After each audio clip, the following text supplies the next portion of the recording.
Your Honor, no is not just a word. It's a complete sentence. It's a complete statement in itself. No means no. Hello, friends. You must have all seen this movie Pink, where Mr. Bachchan utters this dialogue in front of the judge, and he was a lawyer in that.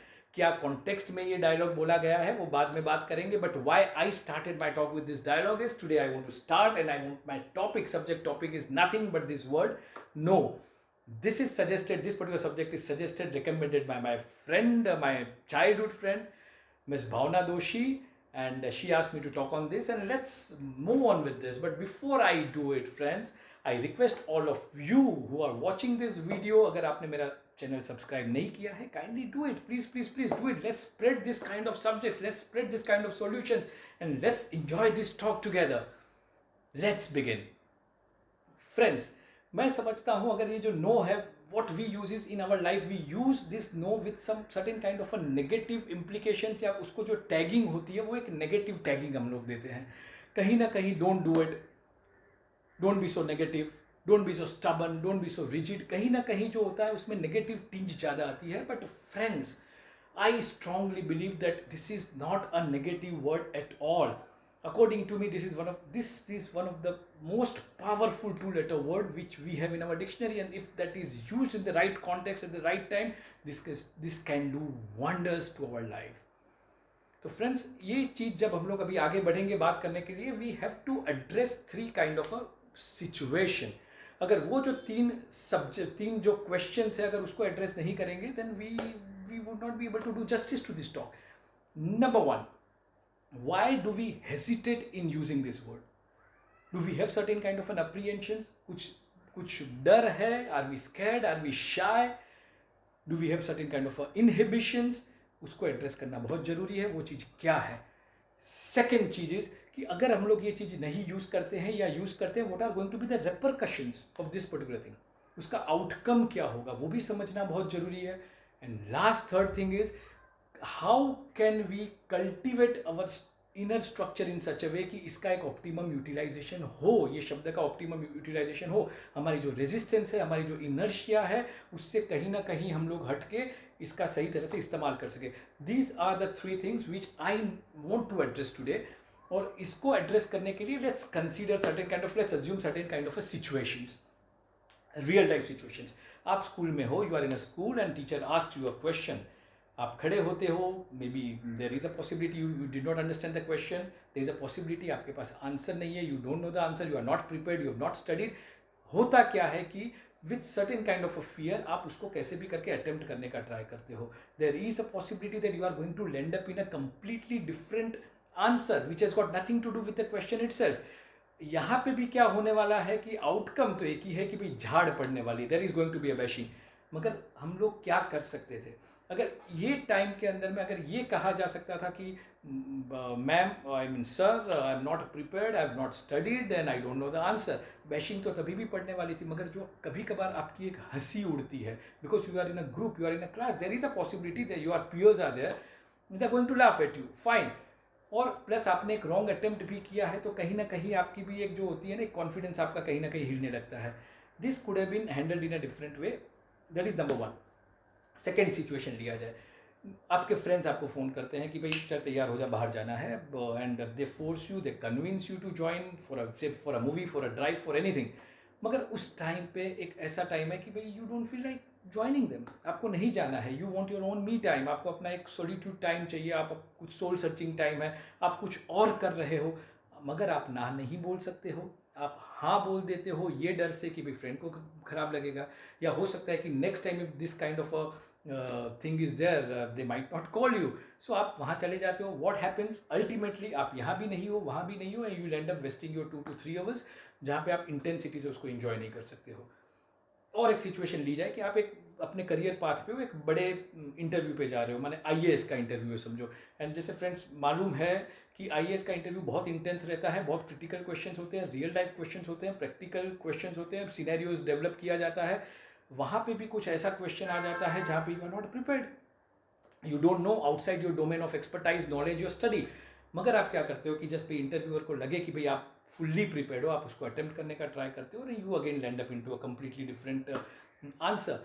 यहाँ पे क्या होता है कि बहुत ही बड़ी गलती होती है कि ये टाइप के इंटरव्यू के अंदर में जब आपको नहीं मालूम है तो विथ फुल पोलाइटनेस आप उसको बोल सकते हो कि sir I am not studied this, I would research on this, I am going to study it further, but as on now I can not give you any answer for this. अगर ये होता है तो इसकी जो positive implication जो interviewer के ध्यान में होती है ना, that is much better than your attempt of giving wrong answer. बहुत ध्यान रखा जाए। एक और सिचुएशन ले लेते हैं कि आप बिजनेस के अंदर में हो, बिजनेस के अंदर में, whether it's a partnership form, a public enterprises या कोई भी है जहाँ पे बोर्ड है, मैनेजमेंट है, वहाँ पे मीटिंग होती है। मीटिंग के अंदर में कुछ ऐसा डिस्कस होता है कि जो आपको सही नहीं लगता है, उसकी स्ट्रेटेजी आपको समझ में नहीं आती है, वो ओपिनियन समझ में नहीं आते, वो व्यू पॉइंट नहीं समझ में आता है, you have a completely different set of perception. मगर वहाँ पे भी क्या होता है कि अगर पार्टनर को खराब लग गया या फिर मैं बोलूँगा तो मैं गलत होऊंगा या कुछ ना कुछ आपके माइंड में चलता है, and you don't resist, you don't try to interrupt, you don't try to put a stop to that thing, और आप उसके फ्लो के साथ में चले जाते हो इंस्पाइट ऑफ नोइंग कि कहीं ना कहीं उनका जो रिसर्च है या कहीं ना कहीं there is some weakness in that particular plan. बहुत खराब और बहुत ही नेगेटिव इम्पैक्ट इसका हो सकता है क्योंकि आपने इनिशिएटिव नहीं लिया है। आपकी कंपनी की प्रॉफिटेबिलिटी, उसका परफॉर्मेंस, उसकी जो ब्रांड इमेज है, कुछ भी डाउन जा सकती है। And last but not the least, a very very important situation which was related to the original dialogue of that movie Pink, कि अगर आपकी जो प्रिवेसी है, आपका जो सेल्फ रिस्पेक्ट है, उसको कोई हाईजेक करता है and it comes from the opposite sex, अगर वो हाईजेक करता है which is of course not accepted at all by you, but it is not having any prior permission to come, it is absolutely a restrictive territory के अंदर में वो लोग jump हो जाते हैं। उस टाइम पे कभी कभार कुछ डर से, या वो सामने वाला जो बंदा है वो कोई एक ऐसे स्टेचर का भी बंदा हो सकता है कि आप डरते हो कि भाई उसको अपोज नहीं किया जाए, आप साइलेंट रहते हो, आप सहन कर लेते हो, you are in a compromise situation. Friends, I strongly put forward today, may it be a child, may it be a teenage, may it be an adult person, अगर कहीं ऐसा अटेम्प्ट होता है या कहीं ऐसा अप्रोच होता है, please stop it at that particular time, say no, you have complete right to do that and please do it with all your strength and you must do it, you must convey it, and this is very important. तो ये जो इतने जो situations हम लोगों ने देखें, जो 4 सिचुएशन देखे, वो 4 सिचुएशन में कहीं ना कहीं नो बोला जा सकता था, आपने नहीं बोला, आप थोड़ी डिफिकल्ट सिचुएशन के अंदर में आ जाते हो। So that is very important. अभी फ्रेंड, हम लोगों को ये समझना है कि भाई ये कल्टिवेट कैसे किया जाए, why are we not able to exercise this particular word in the right at the right time. उसके लिए मैं ये समझता हूँ कि 4 बहुत इंपॉर्टेंट चीज़ें जिसके ऊपर में हम लोगों को फोकस करना है, ओनली 4 थिंग्स। अगर इस पर सही तरह से फोकस किया जाए, I think we would be in much better position. Number 1 is clarity. अपने वहाँ कहीं ना कहीं लैक ऑफ क्लैरिटी है, we don't know where we want to go, how we want to go, कैसे क्या मुझे चाहिए वो भी हम लोगों को मालूम नहीं है। अगर ये नहीं मालूम है, आपके पास आपकी क्लैरिटी नहीं है, you yourself is a confused person, तो कहीं ना कहीं आप नो नहीं बोल पाओगे, आप हर जगह के फ्लो के साथ साथ में चले जाओगे and ultimately you are going to regret many times, losing your time, losing your money, losing your energy, losing your space, बहुत होता है।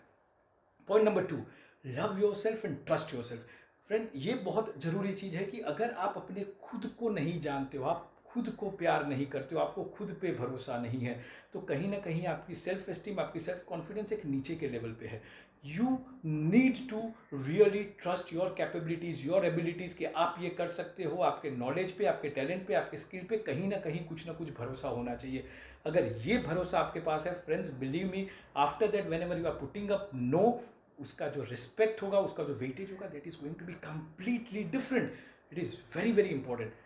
थर्ड एक ऐसी चीज़ है कि हमारे दरेक के लाइफ में एक ड्रीम आइकन रहता है, एक ड्रीम हीरो रहता है, एक इंस्पिरेशनल मेंटर रहता है।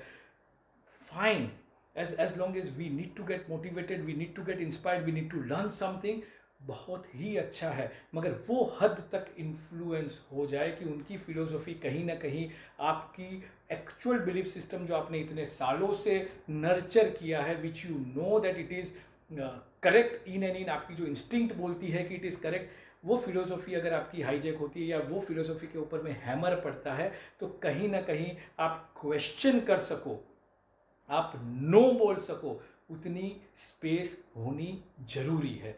वो अगर अगर उसमें भी आप बहाव में बह जाते हो कि जो भी एक ग्रुप बहता है, एक पियर्स बहते हैं, एक उसके पीछे पीछे होता है ना कि भाई you constantly compare your self with different philosophies और आपकी फिलोसॉफीज को दबा देते हो, आपकी बिलीफ सिस्टम को दबा देते हो.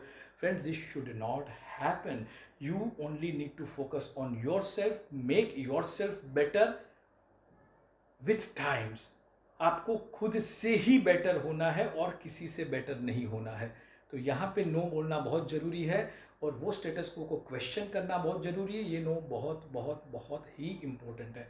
And the fourth particular important point is have your own thinking time before responding. Friends, बहुत ही ज़रूरी है कि जब आप कोई सिचुएशन को रिस्पॉन्ड करने वाले हो नो बोल के, उसके पहले एक आपका जो रिस्पॉन्स और रिएक्टिव टाइम है वो थोड़ा आपके पास होना चाहिए. वो एक सेकेंड्स भी कुछ हो सकते हैं, कुछ मिनट्स भी हो सकता है, एक दिन भी हो सकता है. बिकॉज कई बार कहाँ ना कहाँ अगर आपने कोई गलत नो बोल दिया या गलत रिस्पॉन्स कर दिया out of share impulse and instinct, आपकी अपॉर्चुनिटी मिस हो सकती है, आपकी रिलेशनशिप एंड हो सकती है. बहुत इंपॉर्टेंट है कि वो एक टाइम थोड़ा अपना लिया जाए and then come out with a no which is more responsible, for which you are more accountable. बहुत ही जरूरी है. अगर ये चार चीज़ के ऊपर में अगर अपने लोग फोकस करते हैं तो the no whenever we are going to say has got weightage, has got strength, और उसकी एक जो रिस्पेक्ट जो है सामने वाले की नज़र में, that is going to be absolutely different. Friends, so here I am going to end my today's subject. Thank you, Bhavna, for these wonderful recommendations. Friends, come out with different subjects. I am ready to research on that. I am ready to talk on that. And as I always say, let's learn together, let's improve together, and have a wonderful day. Thank you.